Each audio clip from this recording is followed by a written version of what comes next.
കർണാടകത്തിലെ ബുൾഡോസർ രാഷ്ട്രീയത്തിൽ പിണറായി വിജയന്റെ വിമർശനത്തിന് പിന്നാലെ ഇടപെട്ട് കോൺഗ്രസ് നേതൃത്വം സംസ്ഥാന കോൺഗ്രസിൽ നിന്നും AICC വിശദീകരണം തേടി.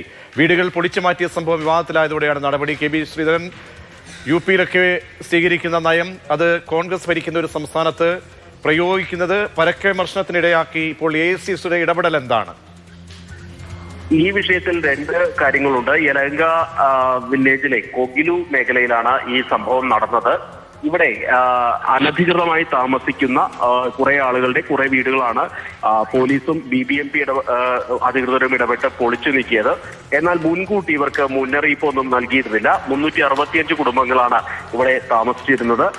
ഈ കുടുംബങ്ങൾ വഴിയാധാരമാകുന്ന ഒരു സ്ഥിതിയും ഉണ്ടായി. ഇതോടുകൂടിയാണ് വലിയ വിമർശനം ഉയർന്നത്. പ്രത്യേകിച്ച് ന്യൂനപക്ഷങ്ങൾ താമസിക്കുന്ന ഒരു കോളനിയാണ് ഇങ്ങനെ മുൻകൂട്ടി അറിയിപ്പില്ലാതെ ഒഴിപ്പിച്ചത്.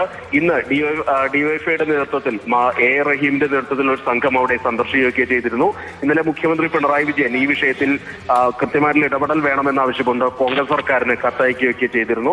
ഏതായാലും ഇതിന് പിന്നാലെയാണ് ഇപ്പോൾ AICCയുടെ ഒരു വിശദീകരണം ചോദിക്കൽ കൂടി ഉണ്ടായിരിക്കുന്നത് കർണാടക സർക്കാരിനോട്. KC വേണുഗോപാലിന്റെ ഇടപെടലോട് കൂടിയാണ് ഈ വിശദീകരണം തേടിയത്. ഏതായാലും ഈ വിഷയത്തിൽ DK ശിവകുമാർ പരസ്യമായി തന്നെ അതേ നിലപാട് വ്യക്തമാക്കിയിട്ടുണ്ട്. ഇതൊരു ജനവാസയോഗ്യമായിട്ടുള്ള സ്ഥലമല്ല എന്ന് DK ശിവകുമാർ പരസ്യമായി പറയുന്നുണ്ട്. അതോടൊപ്പം തന്നെ ഇവർ എല്ലാം തന്നെ അനധികൃതമായി താമസിക്കുന്ന ആളുകളാണ് എന്നുകൂടി പറയുന്നു. ഏതായാലും ഇവർ നിയമവിരുദ്ധമായാണ് അവിടെ താമസിക്കുന്നതെങ്കിൽ പോലും 10-20 വർഷമായി അവിടെ താമസിക്കുന്ന ആളുകളാണ്.